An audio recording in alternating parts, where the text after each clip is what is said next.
அடுத்ததாக மூன்றாம் பருவத்தில் இயல் 2ல் கொடுத்துருக்கக்கூடிய தலைப்பு என்ன அப்படின்னு பார்த்தீங்கன்னா பெயர் சொல். சரிங்களா? இப்போ சொல் பார்த்தோம். ஒரு எழுத்து தனித்து நின்றும் ஒன்றுக்கு மேற்பட்ட எழுத்துக்கள் தொடர்ந்து வந்து பொருள் தருவது சொல். சரிங்களா? அந்த சொல் பொதுவான வகை 2, இலக்கண வகை சொற்கள், இலக்கிய வகை சொற்கள் அப்படின்னு பார்த்தோம். இப்போ இலக்கண வகை சொற்கள் 4: பெயர், வினை, இடை, உரி அப்படின்னு 4 என்ன செஞ்சோம் பார்த்தோம். அடுத்து இலக்கிய வகை சொற்கள், அது இயற் சொல், திரிசொல், திசை சொல், வட சொல். அதை அடுத்ததில் என்ன செய்வோம் பார்ப்போம். இப்போ இந்த 4 வகையான இலக்கண சொற்கள்ல பெயர் சொல், அந்த பெயர் சொல்லை பற்றி என்ன செய்ய போகிறோம், இந்த 2ஆம் இயல் முழுவதுமே பார்க்க போகிறோம். இந்த பெயர் சொல் மரம், பள்ளிக்கூடம், சித்திரை, கிளை, இனிப்பு, பாடுதல், இந்த சொற்களை நல்லா கவனிங்க. இது எல்லாமே என்னதுதான் பெயர் சொற்கள் தான். இது எல்லாமே என்னதான் பெயர் சொற்கள் தான். இவை அனைத்தும் பெயரை குறிக்கின்றன. இவ்வாறு ஒன்றன் பெயரை குறிக்கும் சொல் பெயர் சொல் எனப்படும். ஒன்றினுடைய பெயரை குறிக்கக்கூடிய சொல் என்னது? பெயர் சொல். சரிங்களா? ஒன்றின் பெயரை குறிக்கும் சொல் பெயர் சொல் எனப்படும். இந்த பெயர் சொல் 6 வகைப்படும். இந்த பெயர் சொல் எத்தனை வகைப்படும்? 6 வகைப்படும். என்னென்ன அப்படின்னா பொருட்பெயர், இடப்பெயர், காலப்பெயர், சினைப்பெயர், குணப்பெயர், தொழிற்பெயர் என்று சொல்லக்கூடிய 6. சரிங்களா? பொருள், இடம், காலம், சினை, குணம், தொழில் என 6 வகைப்படும். சரிங்களா? அதில் முதலாவதாக என்ன கொடுத்துருக்காங்கன்னா பொருட்பெயர். முதலாவதாக என்ன கொடுத்துருக்காங்க? பொருட்பெயர். பொருட்பெயர் என்றால் என்ன? ஒன்றும் இல்லை, பொருளை குறிக்கும் பெயர் பொருட்பெயர், அவ்வளோதான். ரொம்ப எளிமையானது. அப்போ இது உயிருள்ள பொருள்களையும் உயிரற்ற பொருள்களையும் குறிக்கும். பொருள் 2 வகைப்படும். பொருள் எத்தனை வகைப்படும்? 2 வகைப்படும். ஒன்று உயிருள்ள பொருள், இன்னொன்று உயிரற்ற பொருள். பொருள் 2 வகைப்படும். உயிருள்ள பொருள், உயிரற்ற பொருள். சரிங்களா? அப்ப பொருட்பெயர் மரம், செடி, மயில், பறவை, புத்தகம், நாற்காலி. சரிங்களா? கிட்டத்தட்ட என்னது ஒரு 6 வகையான எடுத்துக்காட்டு சொற்கள் கொடுத்துருக்காங்க. இதுல உயிருள்ள எல்லாமே என்னது? உயிருள்ள பொருள், உயிரற்ற பொருள், உயிருள்ள பொருள், உயிரற்ற பொருள் அப்படின்னு இந்த பொருள் என்ன செய்யணும், நம்ம 2ஆக பிரிக்கிறோம். இப்ப நாற்காலி, நாற்காலிக்கு உயிர் உண்டா அப்படின்னா நாற்காலிக்கு உயிர் இல்லை, மரத்தால் செய்யப்பட்டது. அது என்னது? உயிரல்லாத பொருள். இப்போ அதே மாதிரி புத்தகம் உயிரற்ற பொருள். பறவைக்கு என்ன உண்டு? உயிர் உண்டு, அதனால் அது என்னது? உயிருள்ள பொருள். இந்த மாதிரி பொருட்பெயரை உயிருள்ள பொருள், உயிரற்ற பொருள் என்ன செய்கிறாங்க? 2 வகையில் பிரிக்கிறாங்க. அதுக்கு என்ன செய்கிறாங்க? எடுத்துக்காட்டும் கொடுத்துருக்காங்க.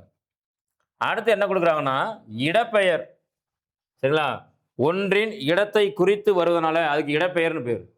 ஒன்றின் இடத்தை சொன்னாலே அது என்னது? இடப்பெயர். மதுரை, அது ஒரு இடத்தை என்னது? ஒரு ஊரினுடைய பெயரை குறிக்குது, ஒரு இடத்தை குறிக்குது, ஆனால் இடப்பெயர். பள்ளி சென்றான், பள்ளி என்பது என்னது? ஒரு இடத்தை குறிக்கிறது, அதனால என்னது? இடப்பெயர். அப்ப என்ன சொல்றாங்கன்னா ஒரு இடத்தின் பெயரை குறிக்கும் பெயர் இடப்பெயர் எனப்படும். எடுத்துக்காட்டு சென்னை ஊரை குறிக்கிறது, ஊரினுடைய என்ன செய்த குறிக்கிறது. அடுத்து பள்ளி என்பது இடத்தை குறிக்கிறது, பூங்கா பூங்காவை குறிக்கிறது, தெரு தெருவை குறிக்கிறது. சரிங்களா? இந்த மாதிரி ஒரு இடம், இது எல்லாம் என்னது? இடம். இவ்வாறு இடத்தை குறித்து வந்தால் அது இடப்பெயர். ஒரு இடத்தை குறித்து வந்தால் அதுக்கு என்ன பேரு? இடப்பெயர். சரிங்களா? அடுத்து காலப்பெயர்.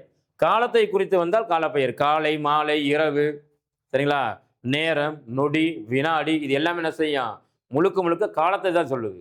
ஆகினால் அதுக்கு என்ன பேரு? காலப்பெயர். அப்ப நிமிடம், நாள், வாரம், சித்திரை என்பது மாதம், ஆண்டு. சரிங்களா? அப்ப இதெல்லாம் என்னதுதான்? பொழுதை குறிக்கிறது. இதெல்லாம் என்ன செய்யுது? பொழுதை குறிக்கிறது. காலத்தை குறித்து வருவதனால அதுக்கு என்ன பேரு? காலப்பெயர் என்பது பெயர். அடுத்து சினைனா என்ன சார் அப்படின்னா சினை என்பதற்கு உறுப்பு என்பது பொருள். நல்லா ஞாபகத்தில் வச்சுங்க. ஏன்னா பொருட்பெயர், இடப்பெயர் எளிமையாக சொல்லிடலாம். காலப்பெயர் கூட காலத்தை என்ன சொல்லிடுவோம். இந்த சினை என்பதற்கு என்ன பொருள் அப்படின்னா உறுப்பு என்பது பொருள். இப்போ நான் என்னது? உயிருள்ள ஒரு பொருள். தலை என்பது என்னுடைய சினை உறுப்பு. அந்த தலையில காது என்பது உறுப்பு, கண் என்பது உறுப்பு, வாய் என்பது உறுப்பு, மூக்கு என்பது உறுப்பு, கை என்பது உறுப்பு, கால் என்பது உறுப்பு. சரிங்களா? அப்போ உயிருள்ள இந்த ஒரு பொருள்ல பல வகையான உறுப்புகள் என்ன செய்து இருக்கின்றது. இப்படி உறுப்புகளை குறித்து வந்தால் இது என்னது? சினை பெயர். அதே மாதிரி இப்போ உயிருள்ள பொருள், உயிரற்ற பொருள் அப்படி இருக்கா அப்படின்னா இருக்கு. இப்போ மரம், கிளை, இலை, தண்டு, இது எல்லாமே என்னது? உறுப்பு பெயர்கள். சரிங்களா? இது எல்லாமே ஒரு மரத்தினுடைய உறுப்பு பெயர்கள். ரைட். அப்படி சினையை குறித்து வந்தால் அது என்னது? சினை பெயர். பொருளின் உறுப்பை குறிக்கும் பெயர் சினை பெயர் எனப்படும். சரிங்களா? கண், கை, இலை, கிளை, இது எல்லாம் என்னதுதான்? உறுப்புகள் தான். இது எல்லாம் என்னது? உறுப்புகள். அப்புறம் பண்புனா என்ன சார்? பொருளின் பண்பை குறிக்கும் பெயர் பண்பு பெயர் எனப்படும். ஒரு பொருளுடைய பண்பு, சரிங்களா? அது எப்படிப்பட்டது? இத்தகைய சிறப்புடையது. அந்த பண்பால் அது என்ன செய்யும்? சிறப்புடையதாக இருக்கும். அப்படி பண்பை குறித்து வந்தால் என்னது? பண்பு பெயர். சரிங்களா? வட்டம் வட்டமாக இருக்கிறது. சதுரம் சதுரமாக இருக்கிறது. செம்மை, சரிங்களா? செம்மண் அப்படின்னு சொல்றோம். மண்ணு தான் பொது பெயர் தான். மண் என்பது பொதுவான ஒரு பெயர். அந்த மண் எப்படிப்பட்டதாக இருக்கு? செம், சிவந்த நிறத்தில் இருக்கு. அதனால செம் என்பது என்னது? பண்பு.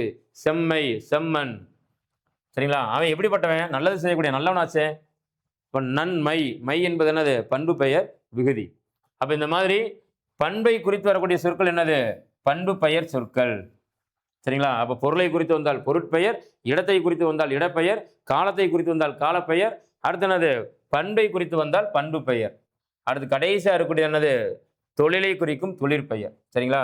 ஒன்றன் தொழில, அதாவது வினைய செயலை குறித்து வந்தால் அது என்னது? தொழிற்பெயர். இந்த தொழிற்பெயர்ல வரும்போது கண்டிப்பா நம்ம என்ன செய்யணும் அப்படின்னா, இந்த தல், அல் விகுதிகளை வச்சு நம்ம என்ன செய்யலாம்? எளிமையா கண்டுபிடிச்சிடலாம். சரிங்களா? தல், அல், அம், ஐ, கை. இப்ப வாழ்க்கை அப்படின்னு ஒரு சொல்லு கொடுக்குறாங்க. வாழ்க்கை என்னும் சொல் எப்பெயர். 6 வகையான பெயர்களை வாழ்க்கை என்னும் சொல் எப்பெயர் அப்படிங்கிறத நீங்க என்ன செய்றீங்க? இதை பார்த்த உடனே கமெண்ட்ல கீழே என்ன செய்யுங்க? போடுங்க. சரி, ரைட்.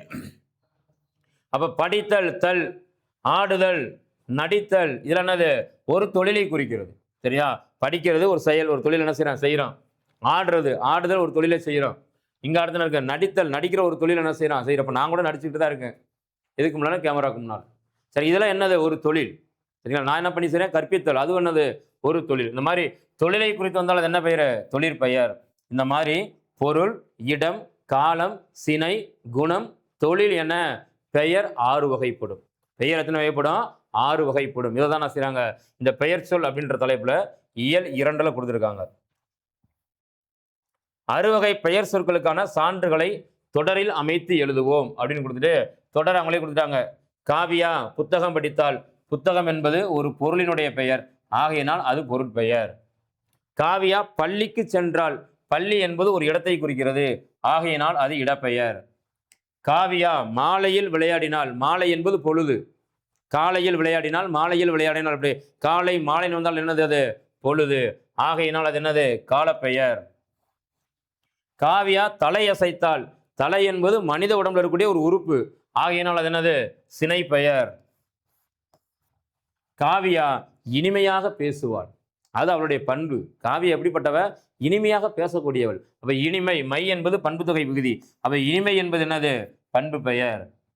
காவியாவுக்கு நடனம் ஆடுதல் பிடிக்கும், ஆடுதல் அந்த தொழில் அவளுக்கு என்ன செய்ய ரொம்ப பிடிக்கும், அந்த வினை என்ன செய்ய அவளுக்கு ரொம்ப பிடிக்கும், அந்த செயல் அவளுக்கு பிடிக்கும். அப்ப ஆடுதல் என்பது என்ன பெயர்? தொழிற்பெயர். சரிங்களா? இப்போ இதில் ஏதாவது ஒன்று கொடுத்துட்டு என்ன சொல்லலாம்? அது என்ன வகையான பெயர் அப்படின்னு கண்டுபிடிக்க சொல்லலாம். இப்போ இந்த பெயர்ல இடுகுறி பெயர், காரண பெயர் பார்க்க போறோம். சரிங்களா? அது என்ன இடுகுறி பெயர், காரண பெயர்? நம்ம முன்னோர்கள் இருக்காங்களே, நமக்கு முன்னால் இருக்கிறவங்க, அவங்களாம் எல்லா பொருளுக்கும் ஒரு பேரை வச்சிருக்காங்க. எல்லா பொருளுக்கும் ஒரு பேர் என்ன செய்றாங்க? வைக்கிறாங்க. சில இதுக்கு ஏன்டா இந்த பேர் வச்சாங்கன்னே நமக்கு தெரியாது. இப்போ மரத்துக்கு ஏன் மரம்னு பேர் வச்சிருப்பாங்கன்னு தெரியுமா யாருக்காவது? தெரியல. இன்னைக்கு வரைக்கும் அது என்னதான்? ஆய்வு தான். மரம் என்பதற்கு மரம் ஏன் என்று பெயர் வைத்தார் என்பது யாருக்குமே தெரியாது. ஆனால் நம்ம அப்பா அப்படி கூப்பிட்டாரு, அப்பாவுக்கு முன்னால் நம்ம தாத்தா கூப்பிட்டாரு, தாத்தாவுக்கு முன்னால் பாட்டன் அப்படி கூப்பிட்டாரு, பாட்டனுக்கு முன்னால் முப்பாட்டன் அப்படி கூப்பிட்டாரு, இப்படியே போகுது. அதனுடைய வேர் கிடைக்க மாட்டேது நமக்கு. மரத்துக்கு கூட வேர் கிடைச்சிருது. ஆனால் மரம் என்னும் சொல்லுக்கான வேர் என்ன செய்ய மாட்டேது? நமக்கு கிடைக்க மாட்டேது. அப்ப தலைமுறை தலைமுறையாக தலைமுறை தலைமுறையாக ஒரு பொருளுக்கு பெயர் வச்சிருக்காங்க. சரிங்களா? அந்த பெயரை அப்படியே நம்ம என்ன செய்யறோம்? தொடர்ச்சியாக வழிபட்டு என்ன செய்யறோம்? பின்பற்றி வந்து கொண்டே இருக்கிறோம். அது முன்னோர்கள் இட்டு வழங்கிய பெயர் ஆதலின் அதற்கு இடுகுறி பெயர் என்பது. சரிங்களா? முன்னோர்கள் இட்டு வழங்கினதை நம்ம அப்படியே எடுத்து என்ன செய்யறோம்? பயன்படுத்துறோம்ல, அதுக்கு இடுகுறி பெயர். சிலதுக்கு என்ன செய்யும்? காரணங்கள் உண்டு. 4 கால்கள் இருப்பதனால அதுக்கு என்ன பேரு? நாற்காலி என்பது பெயர். அதுதான் சரி. நாற்காலி அப்படின்னா 4 கால்கள் இருக்கணும். இப்ப மாறிடுச்சு. இப்போ ஒரே காலே சுத்திர டேபிள்லாம் வந்துருச்சு, சுத்திர சேர்லாம் வந்துருச்சு. ஒரு கால் தான் இருக்கு. ஆனாலும் அதுக்கு நாற்காலின்னு தான் பேர். 3 கால்களை உடையதனால் முக்காலி என்பது வேறு. அந்த முக்காலியை தூக்கிட்டு வா. ஏதாவது மேலே ஆணின்னு அறை இருக்குன்னா சொல்லுவான், முக்காலி போடுவோம். 3 கால்களை உடையதனால் முக்காலி. எழுதுவதனால் இருக்கு எழுதுகோள்னு பேரு.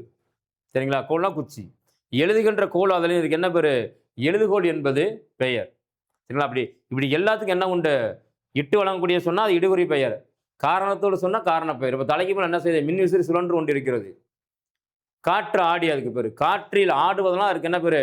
காற்றாடி என்பது பெயர். இந்த மாதிரி காரண பெயர்கள், இடுகுறி பெயரை பத்தி நம்ம என்ன செய்ய போறோம்?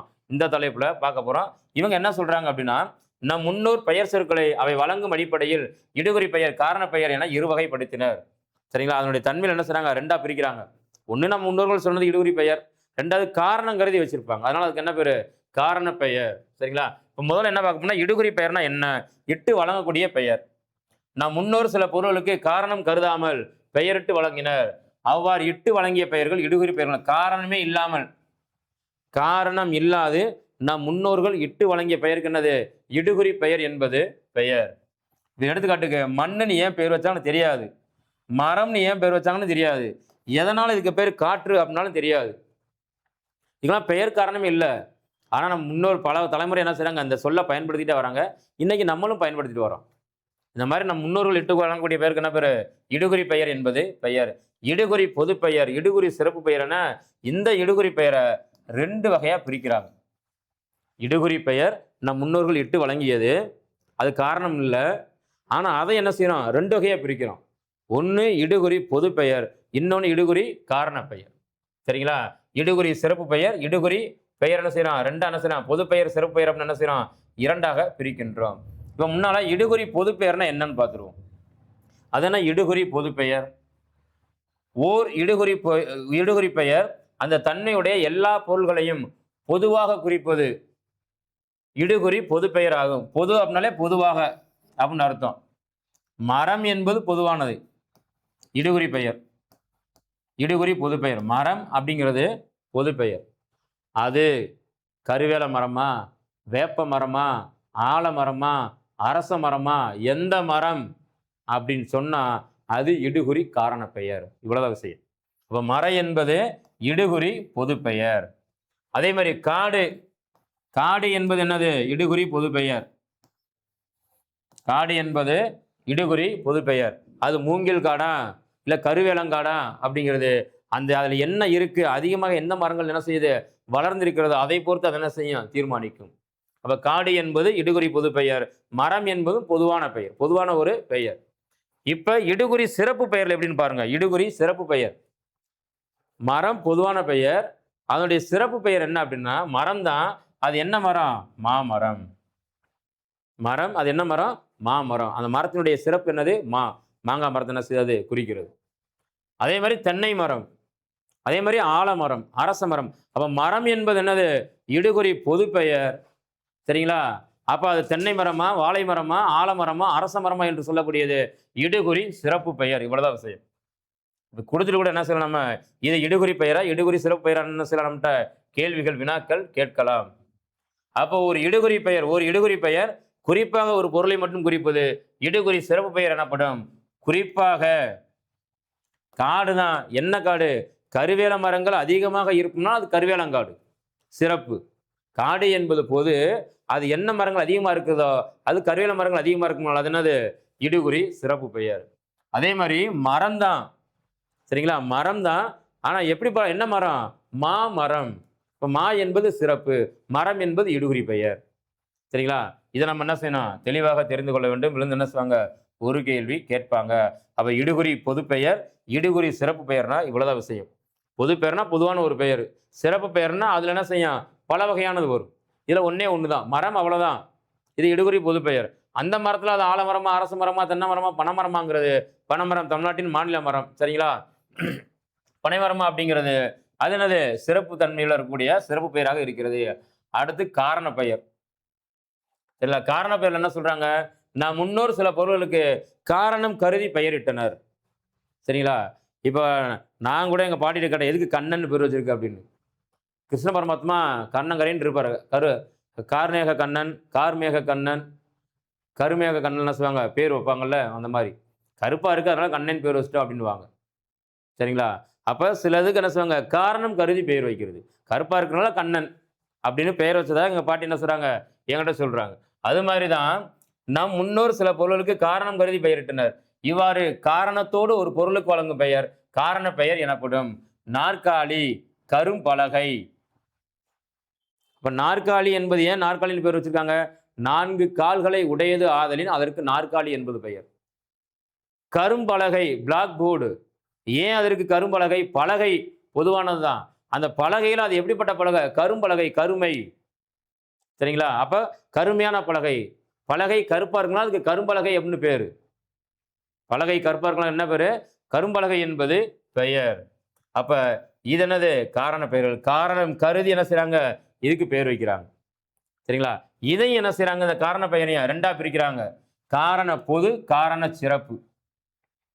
அங்க எப்படி இடுகுறி பொது, இடுகுறி சிறப்பு வச்சாங்களோ, இங்க அதே மாதிரி என்ன செய்றாங்க? காரண பொது பெயர், காரண சிறப்பு பெயர். காரண பெயர்னா தெரியும். காரணம்ங்கிறது என்ன செய்றாங்க? உனக்கு வேற கற்பா இருக்க பலகை கற்பா இருக்கலாம், கரும்பலகை. 4 கால்களை உடையனால அதுக்கு நாற்காலின்னு பேரு. இப்ப காரண பொது பெயர். காரண பெயர் குறிப்பிட்ட காரணமுடைய எல்லா பொருள்களையும் பொதுவாக குறித்தால் அது காரண பொது பெயர் எனப்படும். சரிங்களா? குறிப்பிட பறப்பதனால் அதற்கு பறவை என்பது பெயர். இது பொது பெயர். ஏன் பறவை? பறப்பதனால் பறவை, அவ்வளவுதான். இது பொதுவான பெயர். பறவை பொதுவான பெயர். அடுத்து அதே மாதிரி இங்க கவனிங்க. அணி. என்ன அணி? அணிவதனால் அதற்கு அணிகலன் என்பது பொருள். அணிவதனால் அதற்கு என்ன பொருள்?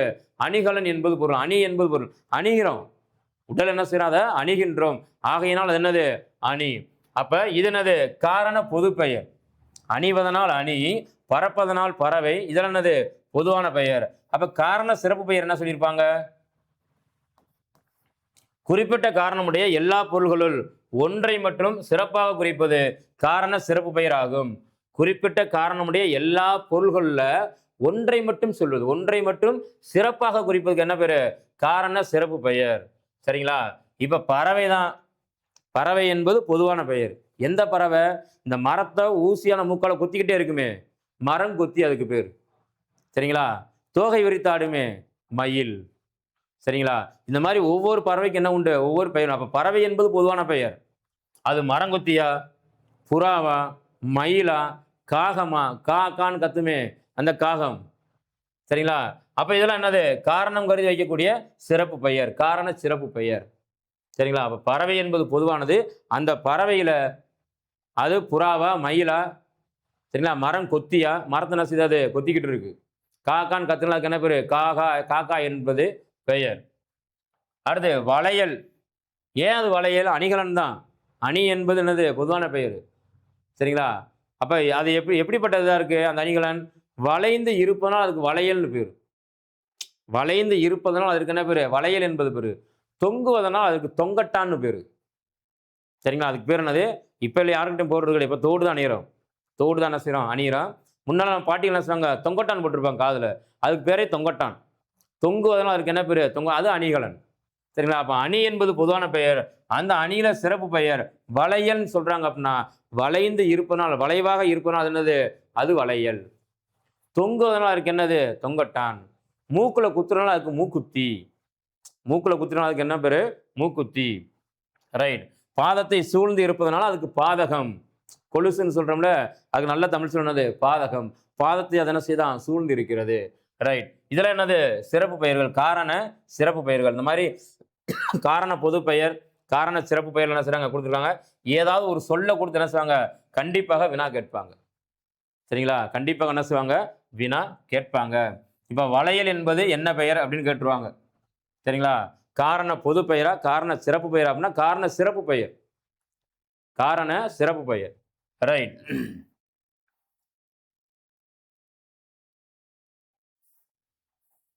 அடுத்து சரியான விடையை தேர்ந்தெடுத்து எழுதுக. இடுகுறி பெயரை வட்டமிடுக. பறவை இடுகுறி பெயரா? இல்ல. பறவை என்பது காரண பொது பெயர்.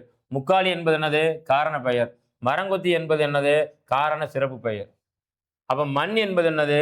இது யார் பேர் வச்சா? எந்த விதமான காரணமும் இல்லையே. அப்ப மண் என்பது நம்ம முன்னோர்கள் என்ன சொன்னாங்க? மண்ணுன்னு சொன்னாங்க. நம்ம அப்பாவும் மண்ணுன்னு சொன்னாங்க. இன்னைக்கு நம்மள என்ன செய்யறாத? மண்ணுன்னு சொல்லிட்டு இருக்கோம். முன்னோர்கள் இட்டு வழங்கிய பெயர் என்னதுதான்? மண். அப்ப இதுதான் என்னது? இடுகுறி பெயர். அப்புறம் காரண பெயரை வட்டமிடுக. ஏன் மரம்னு பேர் வச்சாங்க? தெரியாது. ஏன் அதுக்கு சுவர்னு பேரு? தெரியாது. ஏன் யானைன்னு பேரு? தெரியாது. காரணம் இல்லை. ஏன் அதுக்கு வளையல் பேரு? ஏன்னா வளைஞ்சிருக்கு, அதனால வளையல். அது வளைந்திருப்பதனால், வளையமாக இருப்பதனால் வளைந்திருப்பதனால் என்ன பேர்? அதுக்கு பேரு வளையல் என்பது பெயர். அப்ப அதுதான் அது சரி.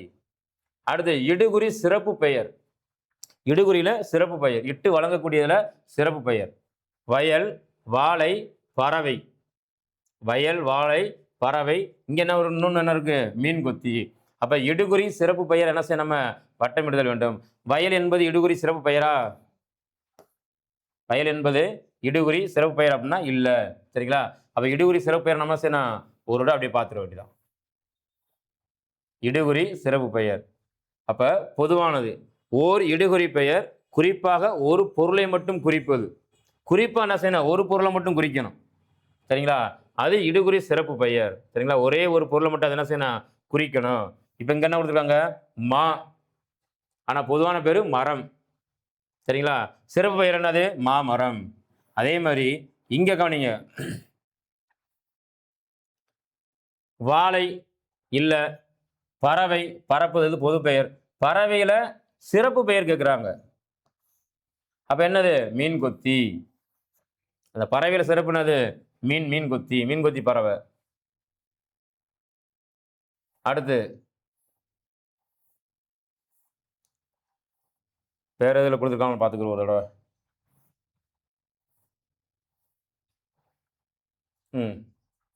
பின்வரும் தொடர்களில் அடிக்கோடிட்ட சொற்கள் எவ்வகை பெயர்கள் என எழுதுக.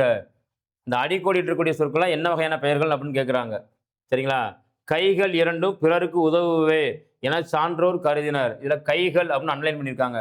இது பொருளா, இடமா, காலமா, சினையா, குணமா, தொழிலா அப்படின்னா கைகள் என்பது என்ன பெயர்? கையினால் என்னது? உறுப்பு தான். அப்போ என்னது? சினை பெயர். சினை. நான் பார்க்கும்போது நீங்களும் என்ன செய்யலாம்? நோட் இட்டு வச்சுருந்தீங்கன்னா கண்டிப்பாக எழுதலாம். இல்லை புத்தகம் கையில் வச்சுருந்தீங்கன்னா புத்தகத்தில் எழுதிட்டு வாங்க. சரிங்களா? பயிற்சி எடுங்க. முயற்சி ப்ளஸ் பயிற்சி ஈக்குவல் டு வெற்றி. அறம், பொருள், இன்பம், வீடு அடைதல் நூலின் பயனாகும். சரிங்களா? ஒரு நூலினுடைய பயன் என்னது? அறம், பொருள், இன்பம், வீடு. இந்த நாளை என்ன செய்யணும்? நாற்பேற்றுமே சொல்லணும். சரிங்களா? அப்போ அடைதல் தல், அல், அல்லு, தள்ளு, அம்மு, ஐயி, கை, இந்த விகுதிகள் இதெல்லாம் வந்துட்டு என்னது? தொழிற்பெயர். அப்போ அடைதல் என்பது என்னது? தொழில்.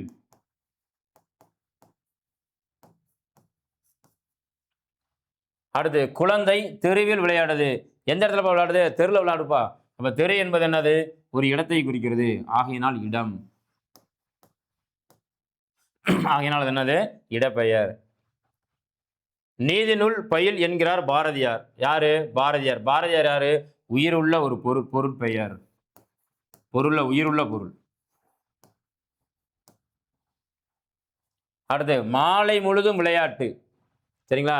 காலையில் எழுந்ததும் படிப்பு, நல் கனிவு கொடுக்கும் பாட்டு, மாலை முழுவதும் விளையாட்டு என்று வழக்கப்படுத்தி கொள்ளடி பாப்பா. யாரு? நம்ம புரட்சி கவி பாரதியார். சரிங்களா? பாரதி என்பது கூட பெயர் கிடையாது. பாரதி என்பது கவிதையில் சிறந்து விளங்குபவர்களுக்காக கொடுக்கக்கூடிய பட்டம். சரிங்களா? புரட்சி கவின்னு சொல்ற புரட்சி கவி பாவேந்திர பாரதிதாசன். சரிங்களா? மகாகவி பாரதியார். பாரதி என்பது என்ன? பெயர் அல்ல. பாரதி என்பது பட்டம். கவிதையில் சிறந்து எழுதுபவர்களுக்கு என்ன கொடுக்குறாங்க? பாரதி என்கின்ற பட்டத்தை கொடுக்கிறார்கள். ஆனால் அவருடைய உண்மையான பெயர் என்னது? சி சுப்பிரமணியன். சரிங்களா? சி சுப்பிரமணியன் என்பதுதான் உண்மையான பெயர். இந்த பாரதியினுடைய கவிதைகள் மிகுந்து பாரதியினுடைய கவிதைகள் மீதும் பாரதியின் மீது மிகுந்த பற்று கொண்டதுனால கனக சுப்புரத்தினம் என்பவர் என்ற இயற்பெயருடையவர் தான் என்ன செய்றாரு? தன்னுடைய பெயரை பாரதி தாசன் என்று மாற்றிக்கொள்கிறார். தாசன் என்பதற்கு அடியவர் என்பது பொருள். சரிங்களா? இப்போ பாரதியார், பாரதிதாசன் இதெல்லாம் என்ன இல்லை? உண்மையான பெயர்கள் அல்ல. சரிங்களா? இதெல்லாம் என்னது? அவர்களே வைத்து கொண்ட பெயர். சரிங்களா? அப்போ உண்மையான பெயர் என்னது? சி சுப்பிரமணியன் என்பதுதான் பாரதியினுடைய உண்மையான பெயர், இயற்பெயர். சரிங்களா? அடுத்து இங்கிட்ட இவருக்கு சுப்புரத்தினம் என்பதா இவருடைய உண்மையான பெயர். ஆனா என்ன பேர் இவர் வச்சுக்கிட்டாரு? பாரதிதாசன் அப்படின்னு வச்சுக்கிட்டாரு. ஏன்னா பாரதியின் அடியவன் அப்படின்னு காட்டுவதற்காக. சரி, ரைட், இருக்கட்டும். இப்போ பாரதின்னு வரும்போது எனக்கு அது ஞாபகம் வருது. இப்போ பாரதியார். அப்ப இது ஒரு என்னது? உயிருள்ள ஒரு பொருட்பெயர். அப்ப இது அவருடைய பாட்டு, அதுக்காக சொல்ல வந்து. சரிங்களா? அவருடைய பாட்டு, பாரதியினுடைய பாட்டு,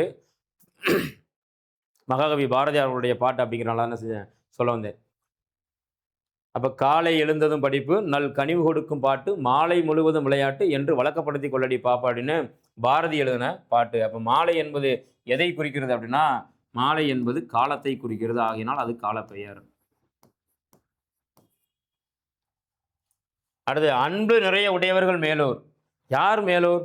யார் கீழோர்? முன்னையிலே மேலோர் கீழோருக்குள்ள வேலையே கிடையாது. வள்ளுவன் தான் அதை ரொம்ப சிறப்பாக சொல்லுவான். பிறப்புக்கும் எல்லா உயிர்க்கும் சிறப்புவா செய்தொழிலால் வேற்றுமையான். அவை பாட்டி அழகா சொல்ல, இட்டார் பெரிய இடாதோர் இழிகுலத்தார் அப்படின்னுவா. எவன் கொடுக்குறானோ அவன் தானே பெரியவன் இந்த உலகத்துல. எவன் இல்லைன்னு சொல்றானோ அவன் தான் தாழ்ந்தவன். அப்போ உயர்வு தாழ்வு என்பது எதன் அடிப்படையில் இல்லை, பிறப்பின் அடிப்படையில், சாதியின் அடிப்படையில் இல்லை. இதெல்லாம் பின்னால் மனிதன் செய்த சதி. சரிங்களா? பிறப்புக்கும் எல்லா உயிருக்கும், பிறக்கின்ற பொழுது எல்லா மனிதர்களும் சமம். சரிங்களா? அப்ப அன்பு நிறைய உடையவர்களை மேலுருங்க. எவ்வளவு அழகான சொற்றொடர்னு பாருங்க. அன்பு எவன்கிட்ட இருக்கு? யாரா பெரியவன்? அன்பு நிறைய எவன்கிட்ட இருக்கோ அவன்தான் பெரியவன். கருணையும் இரக்கமும் எவன் கொண்டிருக்கின்றானோ அவன்தான் பெரியவன். பணம் காசு வைத்திருப்பவன் அல்ல. உண்டதும் எவன் உறங்குகின்றானோ அவன் தான் அந்த உலகத்தில் மிகப்பெரிய கோடீஸ்வரன். கோடி கோடியா பணத்தை சேர்த்து வைப்பவன் அல்ல. சரிங்களா? அப்ப அன்பு நிறைய உடையவர்களாக நம்ம என்ன செய்யணும், இருக்க வேண்டும். இப்ப அன்பு என்பது என்னது? ஒரு மனிதனுடைய என்ன செய்யுது, குணத்தை குறிக்கிறது. ஆகினால் அது குணப்பெயர். குணம் அல்லது பண்பு எப்படி வேணாலும் வச்சுக்கோங்க. குணம்னாலும் சரி பண்புனாலும் சரி ரெண்டுமே என்னதுதான், ஒன்றுதான். குணப்பெயர் அல்லது பண்பு பெயர். அப்ப அன்பு நிறைய உடையவர்களாக நம்ம என்ன செய்யணும், இருத்தல் வேண்டும். சரிங்களா? பின்வரும் தொடர்களில் உள்ள பெயர் சொற்கள் எவ்வகை பெயர்கள் என எழுதுக. சரிங்களா? இது என்ன செய்யறாங்க, கொடுத்துருக்காங்க. இப்போ விடியல், இறைவன், மதுரை, இங்கிட்டு புத்தகம், இங்கிட்டு கற்றல், வேற என்ன, நன்மை. இது எல்லாம் என்ன பெயர்னு தெரியும் உங்களுக்கு. விடியல் என்பது ஒரு பொழுதை குறிக்கிறது. சரிங்களா? அடுத்து இறைவன் என்பவன் ஒரு பொருள், ஒரு பொருளுடைய பெயர். அடுத்து விடியல் என்பது எதை குறிக்கிறது அப்படின்னா காலத்தை குறிக்கிறது, காலப்பெயர், பொழுது. சரிங்களா? இறைவன் என்பது பொருளை குறிக்கக்கூடிய பெயர். அடுத்து மதுரை என்பது இடம், புத்தகம் என்பது ஒரு பொருள், உயிரற்ற பொருள். அடுத்து கற்றல் என்பது தொழில். சரிங்களா? நன்மை என்பது பண்பு. இந்த மாதிரி நீங்கள் என்ன செய்யுங்க, இது என்னென்ன தொழில், விடியல் என்பது என்ன அப்படின்னு நீங்கள் போட்டு என்ன செய்யுங்க, நோட்டில் எழுதும் போது அப்படியே அழகாக என்ன செய்யுங்க, விடியல் அது என்ன, இது ஒரு பயிற்சியாக நீங்கள் வச்சுக்கோங்க. எல்லாத்தையும் நானே எழுதி சொல்லிக்கிட்டே வந்தேன்னு வச்சுக்கோங்க, கேட்குறதுக்கு ஈஸியாக இருக்கும். நீங்கள் என்ன முயற்சி எடுக்கிறீங்க அப்படின்னு இல்லாமல் போயிடும். அதனால எப்பவுமே நம்ம இலக்கண வகுப்பை என்ன செய்றீங்க, கவனிக்கும் போது T30 தமிழில் 30க்கு 30 நீங்கள் வாங்கணும்னா கண்டிப்பாக என்ன செய்யுங்க, ஒரு குறிப்பேடு. சரிங்களா? ஒரு நோட் என்ன செய்யுங்க, போட்டுக்குங்க. எடுத்து அழகாக என்ன செய்யுங்க, ஒவ்வொரு டாபிக் எழுதுங்க. அதில் சிம்பிளாக சொல்கிற விஷயத்தை மட்டும் என்ன செய்யுங்க, எழுதிக்கிட்டே வாங்க. அப்படியே புத்தகத்தை பார்த்து படிங்க, அது ஒரு விஷயம் இருக்கட்டும். சொல்கிற விஷயங்கள் இருக்குல்ல, அந்த சொல்கிற விஷயங்களை எழுதிக்கிட்டே வாங்க. ஹிண்ட்ஸ் எடுத்துக்கிட்டே வாங்க. சரிங்களா? கேள்விகள் கொடுங்க. டெஸ்ட் வைக்க நீங்கள் சொல்கிறீங்கள, நீங்கள் கேள்விகளை எடுங்க. அதுதான் சிறப்பாக இருக்கும். ஒரு பேராகிராஃப் படிக்கிறோம்னா அதுல 4 கொஸ்டின் நமக்கு எடுக்க தெரியணும். அதுதான் மதியுடைய கல்வி. அதனால ஆரம்பிக்கும் போதே இப்படி ஆரம்பிக்கிறேன். கல்வி மதிப்பெண்ணிற்கானதல்ல, மதியை பெருக்குவதற்கானது. சொல்வதற்கான காரணம் என்ன, நீங்க உணர்ந்து உள்வாங்கி என்ன செய்யணும், அறிவை பயன்படுத்தி படிக்கணும். சும்மா என்ன செய்யக்கூடாது, இந்த காலம் வாங்கிட்டு இந்த காலம் விட்டுறக்கூடாது. சரிங்களா? கற்றலை விட கேட்டலே சிறந்தது. கேட்கணும், கேள்விங்க. அதனாலதான் வள்ளுவன் எழுதும்போது என்ன செய்யறான், செல்வத்துள் செல்வம் செவி செல்வம்னு எழுதுறான். அச்செல்வம் செல்வத்தில் எல்லாம் தலைன்னு சொல்றான். கேளுங்க, கேட்டதை என்ன செஞ்சிருங்க, தயவு செய்து எழுதி பார்த்துருங்க. சரிங்களா? ரைட். அப்பதான் என்ன செய்ய முடியும், நம்மளால 30க்கு 30 பெற முடியும். வேற எதுவும் கொடுத்துருக்காங்கன்னா, அந்த ஒளி வேறுபாடு அறிந்து வாக்கியத்தில் அமைத்து எழுதுகன்னு கொடுத்துருக்காங்க. அறம் அறம், மனம் மனம். இந்த மனம் மனம் ஏற்கனவே நம்ம பார்த்துட்டோம். சரிங்களா? அறம் என்பது என்ன அப்படின்னா கூர்தீட்டும் கருவி. இந்த அறம் இடையினர் அகரம் அப்படின்னு சொல்லுவோம். இந்த இடையினர் அகரம் இந்த அறம் என்னது, கூர்தீட்டும் கருவி. முன்னால அந்த கத்தி அருவாமனையில் என்ன செய்வாங்க, அருவாள் மனை. சரிங்களா? அதெல்லாம் தீட்டுவதற்கு ஒரு ஒரு இது மாதிரி அறம் மாதிரி கொடுப்பாங்க. நீளமான ஒரு கம்பி இதே மாதிரி இருக்கும். அதில் பல்லு பல்லா இருக்கும். அதாச்சும் என்ன செய்யும், நம்ம தேய்ப்போம். அப்படி தேய்க்கும் போது என்ன செய்யும், நல்ல பதமாக மாறும். அறம் என்பது கூர்திட்டும் கருவி. இந்த அறம் உங்களுக்கே தெரியும். அறத்தோடு செயல்படு, நீதியோடு செயல்படு. அறம் என்பது என்னதுங்க, நல்ல செயல். சரிங்களா? நீதி, உண்மை, இப்படி எப்படி வேணும் என்ன செய்ய, நீங்க அதுக்கு பொருள் எடுத்துக்கலாம். இங்க மனம் மனம், நல்ல மனம் வேண்டும். சரியா? ஏழைக்கு கொடுத்து உதவுவதற்கு நல்ல மனம் வேண்டும். இப்போ இலவச வகுப்பு கொடுக்கறதுக்கு நல்ல மனம் வேண்டும். இல்லை இதுவே எங்களால் என்ன செய்ய முடியும், பெய்டு கிளாஸாக போட முடியும். ஆனால் தேவையில்லை. சரிங்களா? ஒன்று பெய்டு கிளாஸாக போட்டால் இன்னொன்று என்ன செய்ய, ஃப்ரீயாக இலவசமாக என்ன செய்ய முடியும், நம்மளால் கொடுக்க முடியும்னா இலவசமாக கொடுத்துருவோம். அப்போ இங்கே நல்ல மனம் வேண்டும். எது, இலவச வகுப்பு கொடுக்கறதுக்கு. இந்த மனம் இது ரொம்ப முக்கியம். வாசம். சரிங்களா? நல்ல பூக்கள் என்ன செய்யும், நல்ல நறுமணத்தை தரும். பூக்கள் நல்ல நறுமணம். நாற்றம் என்ற பொருளும் உண்டு. நாற்றம், மனம், நறுமணம் இதெல்லாம் என்ன செய்யும், வாசம், இது எல்லாமே ஒரே பொருளை உடையன. அப்போ பூ நன்றாக மணக்கும். மல்லிகைப்பூ நன்றாக மணக்கிறது அப்படின்றதுனா அந்த மனம். சரிங்களா? அடுத்து இரு பொருள் தருக. ஆறு நதி, ஆறு எண் அப்படின்னு கொடுத்துருக்காங்க. அதே மாதிரி திங்கள்னா என்ன, ஓடுனா என்ன, நகைனா என்னன்னு கொடுத்துருக்காங்க. சரிங்களா? ஆறு என்பது நதியை குறிக்கும், ரிவர். ஆறு என்பது எண்ணெய் குறிக்கும், நம்பர். அதே மாதிரி இங்கிட்டு திங்கள்னா என்னன்னு கொடுக்குறாங்க. திங்கள் என்பது மாதத்தை குறிக்கும். திங்கள்னா மாதம். இப்படி எழுதி கீழே எழுதுறேன். திங்கள் என்றால் மாதம், மாதத்தை குறிக்கும். சரிங்களா? அதே மாதிரி திங்கள் என்றால் நிலவையும் குறிக்கும். சரிங்களா? மாதம், நிலவு. திங்கள் என்பதற்கு மாதம் என்ற பொருளும் உண்டு. திங்கள் என்பதற்கு என்ன பொருள் உண்டு? நிலவு என்ற பொருளும் உண்டு. ஓடு, ஓடுதல், வேகமாக ஓடுறது. ஓடு, வீட்டிற்கு மேற்பகுதியில் பதிக்கிறோம்ல ஓடு, அந்த ஓடு. சரிங்களா? அப்போ ஓடு என்பது என்னது? ஓடுதல். ஓடுதல் என்னும் பொருளை தருகிறது. ஓடு என்பது வீட்டின் மேற்பகுதியில் இருந்து பதிக்கக்கூடியது. சிமெண்ட் கற்களை என்ன செய்தது? குறிக்கிறது. செம்மனால் செய்யப்பட்ட கல் அது. அடுத்து நகை. நகைனா ஒன்று என்னது? அணிகலன். நம்ம அணியிறோம்ல அந்த அணிகலன். நகு கூட்டல் ஐ. இன்னொரு நகை வந்து புன்னகை, சிரிக்கிறது.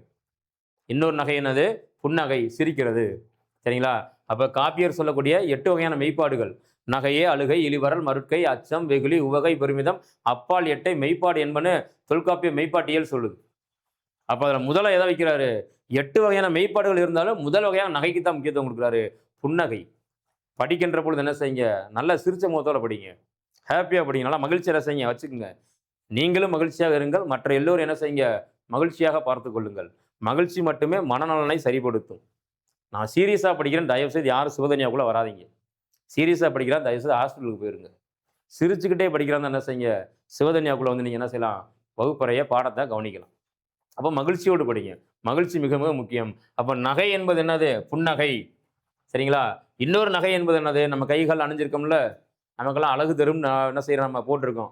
எது? கழுத்தில் போடுற செயின், காதில் போடுற தோடு, மூக்கில் குத்துற மூக்குத்தி, கையில் கட்டுற வாட்சு, எதாக இருந்தாலும் சரி அணிகலன்கள். நாம் அணியக்கூடிய கலன் அது பூராமே.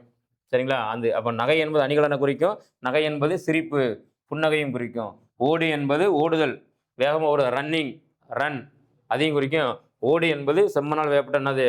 அந்த கூரைக்கு மேலே பதிக்கிறோம்ல. இப்போலாம் ஓடுபட்ட வீடுகளே பார்க்க முடியல.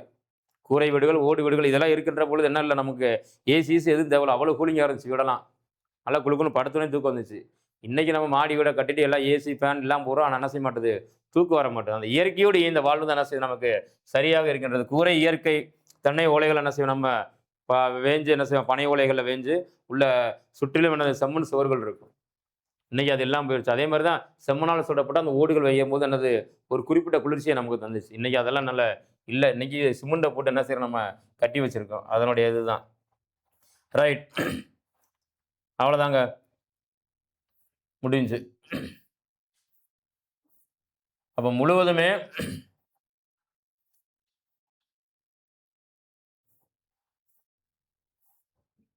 இந்த இயல் 2ல் பெயர் சொல், அதனுடைய வகைகள், இடுகுறி பெயர்னா என்ன, இடுகுறி பொது பெயர்னா என்ன, இடுகுறி சிறப்பு பெயர்னா என்ன, காரண பெயர்னா என்ன, காரண பொது பெயர்னா என்ன, காரண சிறப்பு பெயர்னா என்னன்னு தெள்ள தெளிவாக என்ன செய்யணும் பார்த்தோன்னா, இதிலிருந்து என்ன செய்யும்?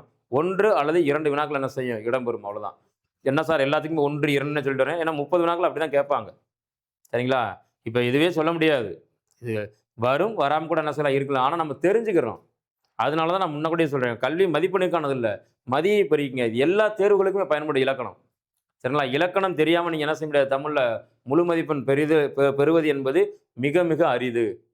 சரிங்களா? அப்போ கண்டிப்பாக என்ன செய்யணும்? இலக்கணம், அடிப்படை இலக்கணமாக என்ன செய்யணும்? நமக்கு கண்டிப்பாக தெரிந்திருத்தல் வேண்டும். சரிங்களா? அப்போ இயல் 2 முடிந்தது. அடுத்து நம்ம என்ன செய்ய போகிறோம்? இந்த 3ஆம் பருவத்தில் இயல் 3ல் என்ன தலைப்பு கொடுக்குறாங்க அப்படிங்கிறத என்ன செய்ய போகிறோம்? பார்க்க இருக்கிறோம்.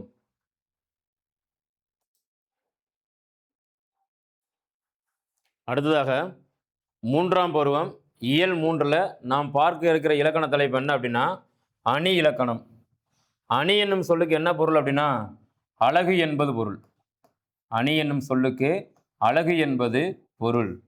இந்த புலவர்கள் தாங்கள் சொல்ல விரும்புகின்ற அந்த கருத்துக்களை சாதாரண எளிய நடையில் சொல்லாமல் அதை அழகுபடுத்துறதுக்கு என்ன செய்கிறாங்க? சில இலக்கண உத்திகளை கையாளுறாங்க. இலக்கியத்துக்குள்ள இலக்கண உத்திகளை என்ன செய்கிறாங்க? கையாளுறாங்க.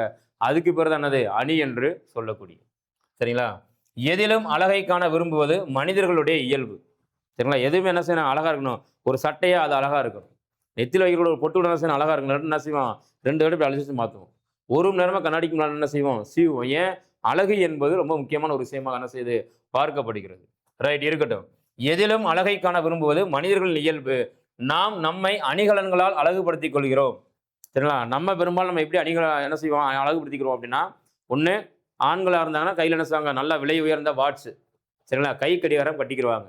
அதே மாதிரி கழுத்தில் நல்ல ஒரு செயின், கையில் ஒரு பிரேஸ்லெட், அடுத்து மோதிரம், விரல்கள் என்ன செய்யறது? மோதிரங்களை மாட்டி. இதெல்லாம் என்ன செய்யுது? நமக்கு ஒரு அழகை தருகின்றது.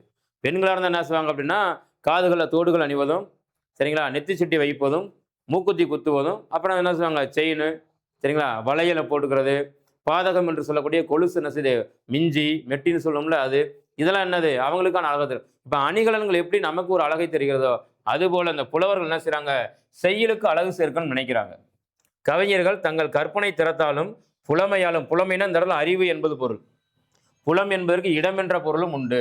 சரிங்களா, தாங்கள் இயற்றும் பாடல்களில் அழகை சேர்க்கின்றனர். இதனை விளக்குவது அணி இலக்கணமாகும். அணி என்பதற்கு அழகு என்பது பொருள். நல்லா ஞாபகம் வச்சுக்கணும். அணி என்னும் சொல்லுக்கு என்ன பொருள்? அழகு என்பது பொருள். கவிஞர் தமது கருத்தை சுவையோடு சொல்வதற்கு உதவுவதுதான் அணி. கவிஞன் ஒரு கருத்தை சுவையோடு சொல்லணும். அப்படி சொல்வதற்கு என்ன செய்யுது? அணி தேவைப்படுகின்றது. அது சாதாரண கருத்து தான். ஆனா இப்படி சொன்னாதான் என்ன செய்வான்? படிக்கிறவன் என்ன செய்வான்? ஈர்த்து ரசனையோட என்ன செய்வான்? அதை பார்ப்பான்.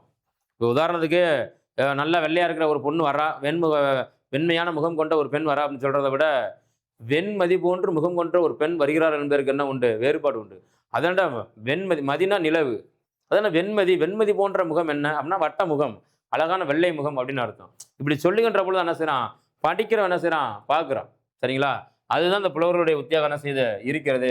கவிஞர் தமது கருத்தை சுவையோடு சொல்வதற்கு உதவுவது அணி. மருந்தை தேனில் கலந்து கொடுப்பது போல் கருத்துக்களை சுவைபட கூறுவது அணியாகும். போர் அடிக்காம இருக்கணும். படிச்சு நம்ம என்ன செஞ்சிடக்கூடாது? போர் அடிச்சிடக்கூடாது. நமக்கு என்ன செஞ்சிடக்கூடாது? அது சலிப்பு தட்டிடக்கூடாது. அப்படி சலிப்பு தட்டாமல் இருக்கணும்னு தான் என்ன செய்றாங்க, இந்த அணியை புலவர்கள் என்ன செய்றாங்க? கையாளுகின்றார்கள். அதுல முதல் அணியாக என்ன கொடுத்துருக்காங்க அப்படின்னா, இயல்பு நவிர்ச்சி அணி. இப்ப அணி இலக்கணம் இதோட முடியாது. இன்னும் அடுத்தடுத்து என்ன செய்ய வகுப்புகள்ல வரும். அணி இலக்கணத்தை பொறுத்த வரைக்கும் நான் சொல்றதை மட்டும் நல்லா என்ன செய்யுங்க, தெளிவா கேட்டுக்குங்க. அணி என்னும் சொல்லுக்கு அழகு என்பது பொருள். இப்போ ஒன்று கொடுத்துட்டு இது என்ன அணி அப்படின்னு பார்க்கறதுக்கு மேலே தலைப்பு என்னன்னு தெரியும். எப்பவுமே தலைப்பை தெரிஞ்சுக்கிறாம தலைப்புக்கான பொருள் தெரியாம இலக்கணத்துக்குள்ள ஒருபோதும் என்ன செய்யாதீங்க, பயணம் செய்யாதீர்கள். இப்போ இங்க கொடுக்குறாங்க பாருங்களேன், இயல்பு நவிர்ச்சி அணி. இப்போ நவிழ்தல்னா என்ன? சொல்லுதல் அப்படின்னு அர்த்தம். நவிர்ச்சி, நவிழ்தல் என்றால் சொல்லுதல், இயல்பாக சொல்லுதல். சரிங்களா, இயல்பாக என்ன செய்யறது? சொல்லுதல். நவிழ்தல் அப்படின்னா சொல்லுதல். மொழிதல் என்றாலும் சொல்லுதல் என்றாலும் நவிழுதல் என்றாலும் கலறுதல் என்றாலும் பேசுதல் என்றாலும் எல்லாம் ஒண்ணுதான். சரிங்களா, ரைட். ஒரு பொருளின் இயல்பை கொஞ்சம் கூட மாத்தாம ஒரு பொருளுடைய இயல்பை உள்ளது உள்ளபடியே அழகுடன் கூறுவது, இதுதான் வினா. எப்படி கேட்பாங்கன்னா, ஒரு பொருளின் இயல்பை உள்ளது உள்ளபடியே அழகுடன் கூறுவது எந்த அணி அப்படின்னு கீழே போட்டு என்ன சொன்னாங்க? வேற்றுமை அணி, உவமை அணி, உருவக அணி, இயல்பு நவிர்ச்சி அணின்னு கடைசியில் கொடுத்துருவாங்க. அப்ப இயல்பு என்பது என்னது? இயல்பாக உள்ளதை உள்ளபடியே கூறுவது, இயல்பாக சொல்வது. ஒரு பொருளினுடைய இயல்பை அப்படியே சொல்வது, உள்ளது இருக்கிறத இருக்கிற மாதிரியே சொல்வது. சரிங்களா, என்ன அணி? இயல்பு நவிர்ச்சி அணி. இந்த இயல்பு நவிர்ச்சி அணிக்கு தன்மை நவிர்ச்சி அணி என்ற பெயரும் உண்டு. சரிங்களா, இயல்பு நவிர்ச்சி அணியினுடைய மற்றொரு பெயர் என்னது? தன்மை நவிர்ச்சி அணி. இது வினாவாகன இடம் வரும். இயல்பு நவிர்ச்சி அணியின் மற்றொரு பெயர் தன்மை நவிர்ச்சி அணி. குறைஞ்சது இந்த 30 வினாக்கள் என்ன செய்வாங்க? கண்டிப்பாக 2 அல்லது 3 வினாக்கள் அணி சார்ந்து இருக்கும். அணி இலக்கணத்தில் என்ன செய்யும்? 2 அல்லது 3 வினாக்கள் இருக்கும். இப்ப எடுத்துக்காட்டு பாட்டு என்ன கொடுக்குறாங்க? தோட்டத்தில் மேயுது வெள்ளை பசு, அங்கே துள்ளி குதிக்குது கன்று குட்டி, அம்மா என்குது வெள்ளை பசு, உடன் அண்டையில் ஓடுது கன்று குட்டி, நாவால் நக்குது வெள்ளை பசு, பசு பாலை நன்றாய் குடிக்குது கண்ணு குட்டி, தன்னன்ன நாவீனம் தன்னானே. நம்மளா பாடிக்கிறது. சரிங்களா, இது அந்த மெட்டு இல்லை. ஆனாலும் என்ன செய்வோம், இந்த மாதிரி பாடல்கள் கொடுத்தாங்கன்னா நம்மளா பண்ணால் இனிமையாக இருக்கும் கேட்குறது. சரிங்களா, ரைட். இப்படி ஒரு பாட்டை கொடுக்குறாங்க. தோட்டத்தில் மேயுது வெள்ளை பசு. என்ன பசு? வெள்ளை பசு என்ன செய்யுது? தோட்டத்தில் மேய்ஞ்சிட்டு இருக்கு. அங்கே துள்ளி குதிக்குது கண்ணுக்குட்டி. கல்லுக்குட்டி என்ன செய்யுது? துள்ளி குதிச்சுட்டு இருக்கு. அம்மா அப்படின்னு என்ன செய்யுது? மான்னு என்ன செய்யுது? இந்த பசு கத்துன உடனே கண்ணுக்குட்டி என்ன செய்யுதான்? துள்ளி குதிச்சு ஓடி வருதான். ஏன்னா அம்மா கூப்பிடுறா. சரியா, உடன் அண்டையில் ஓடுது கண்ணுக்குட்டி, நாவால் நக்குது வெள்ளை பசு. நாக்கில் என்ன செய்யுது? அந்த பசு அப்படியே தடவி கொடுக்குது. நக்கி என்ன செய்யுது? தடவி கொடுக்குது. எதை? தன்னுடைய கன்றுக்குட்டியை. உடனே அது என்ன செய்யுது? பாலை நன்றாக குடிக்கின்றது. இது சாதாரண விஷயம். வெள்ளை பசு, பசு அம்மான்னு கத்துது, கண்ணுக்குட்டி துள்ளி குதிச்சு ஓடி வருது, பாலை செய்து நாக்கால் என்னது? தடவி கொடுக்குது. உடனே அது என்ன செய்யுது? பாலை குடிக்குது. இது எல்லாமே என்னது?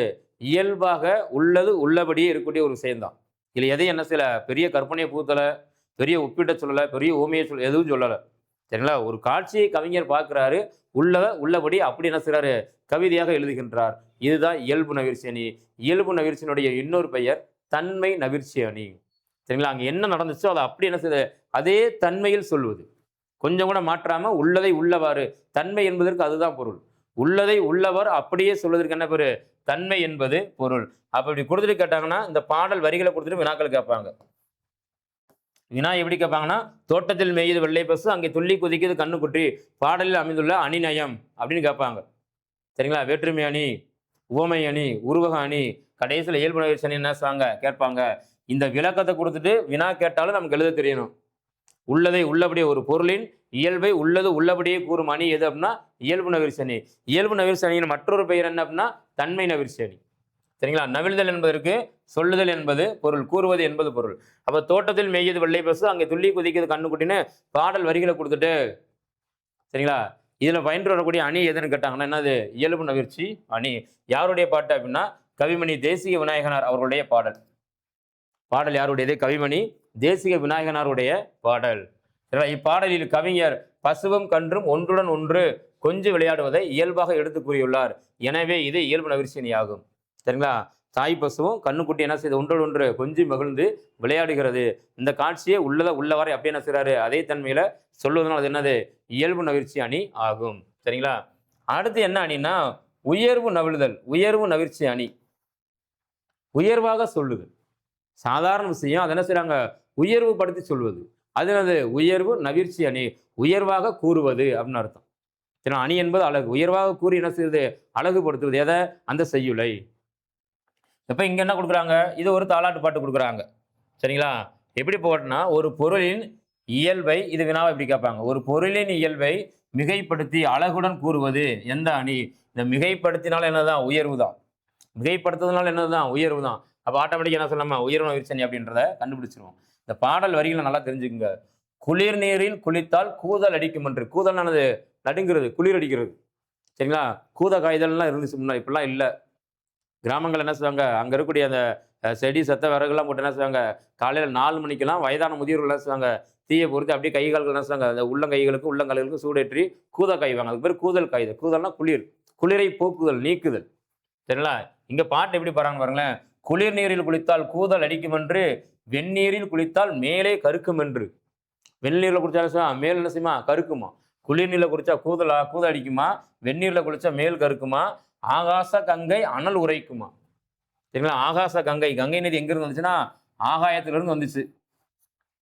ஆகாச கங்கை, ஆகாய கங்கைன்னு என்ன செய்யும்? ஒரு பாட்டு வரி கூட இருக்கு, ஞாபகத்துக்கு வரல எனக்கு. ஏன் கங்கை ஆகாய கங்கை அப்படிங்கிறாங்க? பகீரதன் அப்படின்னு ஒருத்தன் தன்னுடைய முன்னோர்கள் என்ன செய்றாங்க? இறந்து போறாங்க. அந்த முன்னோருடைய என்ன செய்றாங்க? முன்னோருக்கு தாம் செய்ய வேண்டிய அந்த சடங்குகளை செய்வதற்கு என்ன செய்யறான்? ஆகாயத்தில் ஓடுற கங்கையை எப்படியாவது பூமிக்கு கொண்டு வரணும் அப்படின்னு நினைக்கிறான். அப்ப திருமலை நோக்கி என்ன செய்யறான்? கடும் தவம் புரிகிறான். இப்ப கடுந்தவம் புரிகின்ற பொழுது திருமால் சொல்றா, அப்ப ஆகாச கங்கை என்ன செய்ய? கங்கையை அவ்வளவு சாதாரணமா பூமிக்கெல்லாம் கொண்டு வர முடியாது. அப்படியே பூமிக்கு கொண்டு வந்தாலும் பூமியை அழிஞ்சு போயிடும். சரியா? அவ்வளவு சாதாரண விஷயம் கிடையாது. என்னை நோக்கி தவம் செய்ய என்ன செய்யாத? தயவு செய்து தவம் இருக்காது அப்படின்னு திருமால் சொல்லிடுறாரு. அது மட்டும் சொல்லாம சிவபெருமானை நோக்கி என்ன செய்றாரு? தவம் இருக்கிறாரு பகீரதன். இப்போ பகீரதன் என்ன செய்றான்? சிவபெருமானை நோக்கி கடும் தவம் புரிகிறான். சிவன் கேட்கிறாரு, என்ன வேண்டும் அப்படின்னு. இல்லைங்க, இப்படியாவது என்ன செய்யணும்? என்னுடைய முன்னோருடைய சாபம் நீக்குவதற்காக கண்டிப்பாக அந்த ஆகாயத்தில் ஓடுகின்ற கங்கை என்ன செய்யணும்? பூமிக்கு கொண்டு வரணும், பாதாளத்துக்கு கொண்டு வரணும் அப்படின்னு சொல்றான். அப்ப சிவபெருமான் என்ன செய்றாரு? இவ்வளவு பெரிய இந்த கங்கை நதி கட்டற்று ஓடுகின்ற இந்த கங்கையை பூமிக்கு திருப்பணும் அப்படின்னா அதனுடைய வேகம் தாளாது. பூமி என்ன செய்யும்? மிகப்பெரிய அளவில் பாதிக்கப்படும். பூமி அழிஞ்சு போனாலும் அழிஞ்சு போகும். ஏன்னா அவ்வளவு வேகமா வரும். அப்படின்னும் போது வேற ஏதாவது கேளும் போது இல்லை எனக்கு அதுதான் வேணும் அப்படின்னு செய்றான். பகீரதன் கேட்கிறான். பகீரதன் அவன் பேரு. இது புராண கதைகள், எனக்கு தெரிஞ்ச புராண கதையை சொல்றேன், இந்த ஆகாச கங்கை அப்படின்றதுக்காக. உடனே என்ன செய்ய சிவபெருமான், சரி கேட்டுட்ட, சரி பூமிக்கு என்ன செய்யறேன்? கங்கையே கொண்டு வர அப்படின்னு ஆகாச கங்கை என்ன செய்றாரு? அப்படியே பூமியை நோக்கி திருப்பி விடுறாரு. சரிங்களா? திருப்புகின்ற பொழுது கங்கை என்ன செய்யுது? கட்டற்று பாய்ந்து வருகின்றார். அப்படி பாய்ந்து வரக்கூடிய அந்த கங்கையை தன்னுடைய முடி இருக்குல்ல, தன்னுடைய கூந்தல், சிவபெருமான் தன்னுடைய கூந்தல் என்ன செய்றாரு? அவுத்து அப்படி என்ன செய்யறாரு? எடுத்து வீசி எறிகிறாரு. அப்படியே அந்த சிவபெருமானுடைய கூந்தல் என்ன செய்யுது? ஆகாய கங்கையை தாங்கி கொண்டு வந்து என்ன செய்யுது? கீழே பூமியில அவனுடைய வேகத்தை கட்டுப்படுத்தி மெதுவா என்ன செய்து இறக்கி வைக்குது. அதனால கங்கை என்ன செஞ்சிருக்கான்? சிவபெருமான் தலையில் சூடி இருக்கின்றான். சரிங்களா? சரி, ரைட், இருக்கட்டும். பாதாள கங்கையை பாடி அழைத்தார் உன் தந்தா. ஆகாய கங்கை அழைச்சா என்ன செய்யுமா? அனல் என்னது? அனல் உரைக்கும் என்று பாதாள கங்கை, பாதாளத்தில் ஓடுற குளிரான நீர் இருக்குல்ல, அதுல என்ன செய்றாரு? உன்னை குளிக்க வைக்கணுமே, உங்க